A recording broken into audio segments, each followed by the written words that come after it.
नमस्कार दोस्तों। आज मज़दूर दिवस है। इस समय जो सम संस्कृति के लोग हैं वो बेहद संकट में हैं और तमाम तरह की दिक्कतों से जूझ रहे हैं।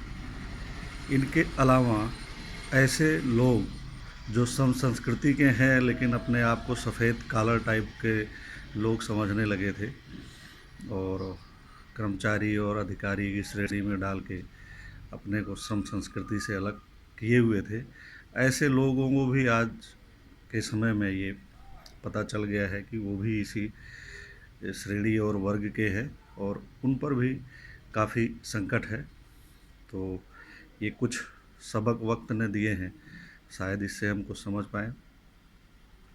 आज इस मज़दूर दिवस के मौके पर मैं अपनी एक रिपोर्ट, जिसे मतलब रिपोर्टाज कह सकते हैं, जिक्र करूँगा। इसे मैंने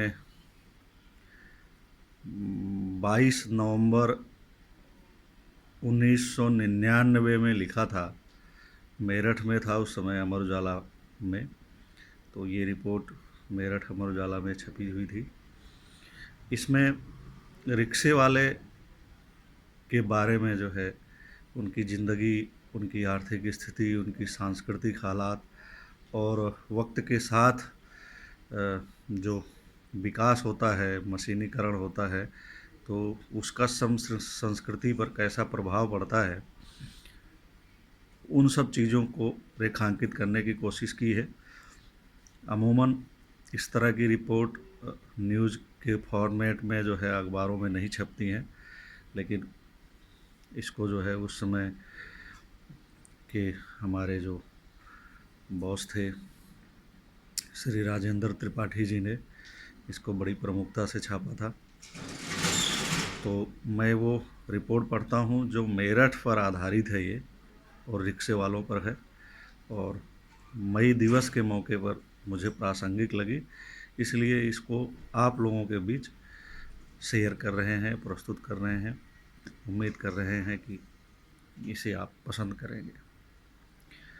तो रिपोर्ट इस तरह शुरू होती है। रात के करीब 11 बजे हैं। दिल्ली से आने वाली बस घंटाघर चौराहे पर रुकती है। 4-5 सवारियां नीचे उतरती हैं। यात्रियों को उतरता देख रिक्शा वाले चौकन्ने हो जाते हैं। उनका एक हाथ रिक्शे के हैंडल पर कस जाता है तो दूसरा सीट ठीक करने में जुट जाता है। निगाहें बस से उतरते यात्रियों पर टिक जाती हैं। वह यात्रियों के चेहरे से उनकी हैसियत और मनोदशा को भांपने की सफल असफल कोशिश करते हैं। बस से उतरी 4 सवारियों में से 2 पैदल ही आगे बढ़ जाती हैं। बाकी बची 2 सवारियां रिक्शे वालों के पास आती हैं। फिर शुरू होता है मोल तोल का खेल। रिक्शे वाले कई हैं और सवारी केवल 2, इसलिए उन्हें सवारियों की बात माननी पड़ती है। वह उन्हें बैठाकर उनके गंतव्य स्थान की तरफ चल पड़ते हैं। जिन रिक्शे वालों को सवारियां नहीं मिली, वह अगली बस और सवारी के इंतज़ार में रिक्शे पर बैठे इधर उधर देखने लगते हैं। इसी शहर, मतलब मेरठ शहर का एक दूसरा दृश्य। 2 लोग पैदल चलते हुए एक रिक्शे वाले के पास आते हैं। रिक्शा वाला उनके चेहरे को देखने के बाद अपने आसपास देखता है। वहाँ वह अकेला है। सवारियों को किराया बताकर निश्चिंत भाव से बीड़ी पीने लगता है। अंततः सवारियों को रिक्शे वाले की बात माननी पड़ती है और वह रिक्शे में बैठ जाते हैं। तभी यहाँ पर एक 3 व्हीलर वाला आता है। सवारियाँ कूदकर रिक्शे से उतरती है और 3 व्हीलर में बैठ जाती हैं।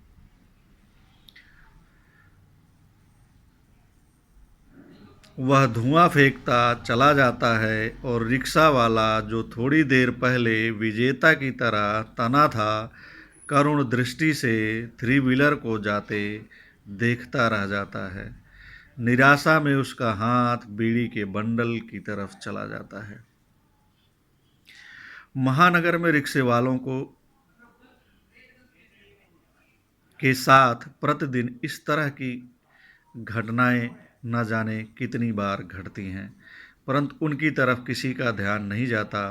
लोग केवल इतना ही याद रखते हैं कि रिक्शे वाले सवारियों से अधिक किराया वसूलते हैं, बदतमीज होते हैं, बदतमीजी करते हैं, बदमाश होते हैं, बदमाशी भी करते हैं, मौका मिलने पर सवारियों को लूटने से भी नहीं चूकते हैं, आदि इत्यादि तरह की धारणाएं लोगों ने रिक्शे वालों के बारे में बना रखी हैं, परंतु उनकी मजबूरियों को कोई नहीं देखता। परंतु सभी रिक्शे वाले एक से ही होते हैं, बदमाश ही होते हैं, बदतमीज ही होते हैं, यह मान लेना लोगों का पूर्वाग्रह ही है। ऐसा भी नहीं है कि रिक्शे वाले शरीफ ही होते हैं। निसंदेह उनमें उनमें उक्त सभी गुण विद्यमान होते हैं, परंतु सभी में नहीं होते हैं।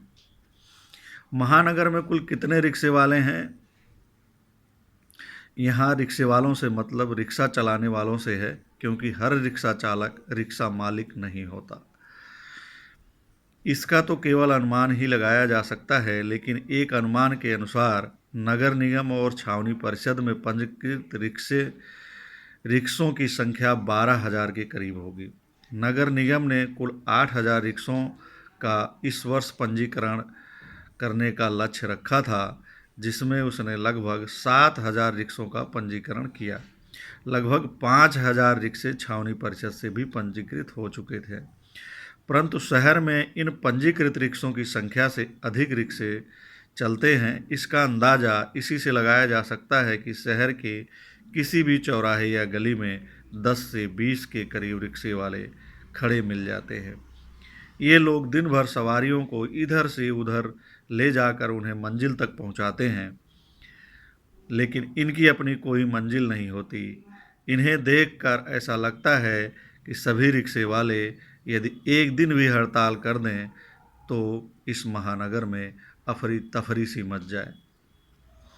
हर रिक्शा चालक रिक्शे का मालिक नहीं होता। अधिकतर लोग किराए पर रिक्शा लेकर चलाते हैं, जिसका एक दिन का किराया रिक्शे की स्थिति को देखते हुए 12 से 18 रुपये प्रतिदिन के हिसाब से होती है। ये रिपोर्ट 1999 की है, तो उस हिसाब से यहाँ पर इसका जिक्र किया गया है।